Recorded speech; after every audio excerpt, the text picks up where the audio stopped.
Huge issue as a kid. Like I said, I'm a twin brother I have a twin, and it's just a little bit smaller than me.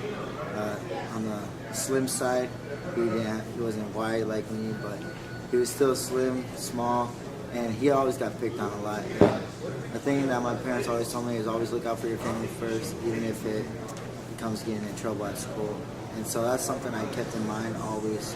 And I would take him to his class, whatever, just so he wouldn't get bullied, things like that. In the bus, stuff would happen in the bus, and then I would have to help out, jump in. And after a while, it just got tiring of just watching him run, like taking him to class, making sure he got on the bus safe, everything like that.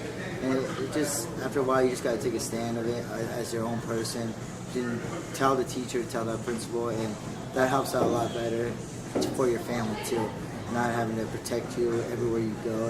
If you know that the teacher's taking care of you, then it's a good peace of mind at home too. The program is called Gremlins Kids. It's particularly just to the kids that are the kids in a younger age at elementary school, to be aware of the bullying.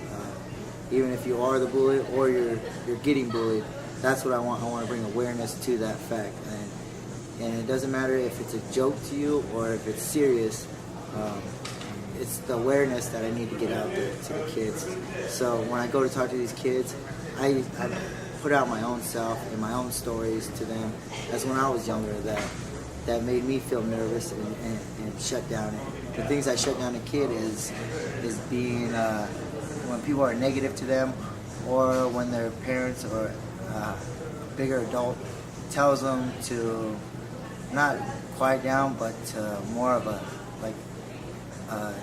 intimidation to be quiet, and that kind of shuts a kid down. Just the parents don't know that, but it does as a kid. It kind of like makes them like a flower wilt down and not be themselves anymore. And that's why I'm trying to get to these kids. It's confidence building. If it's not MMA, just in a friendship friendly activity like board games. That's something that also helped me out when I was a young kid. Is in high school and in middle school, I was a part of the chess team, and that was just to waste time for wrestling practice till practice started. But as I noticed that these kids in the chess program weren't kids that I said hi to at school, weren't kids that I would ever hang out with at the lunch table. But we talked to each other, and they said like, hey, I see you around school and all that stuff. And it made me open my eyes that, hey, board games are for everybody, and it doesn't matter who you are.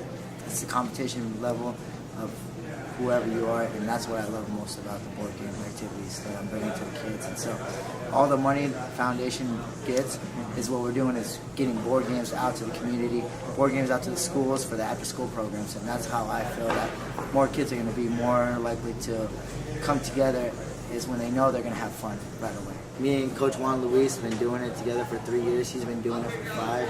So I got the most respect for Juan Luis for what he's had being here for all those years. But my job is to make it bigger than what it can be.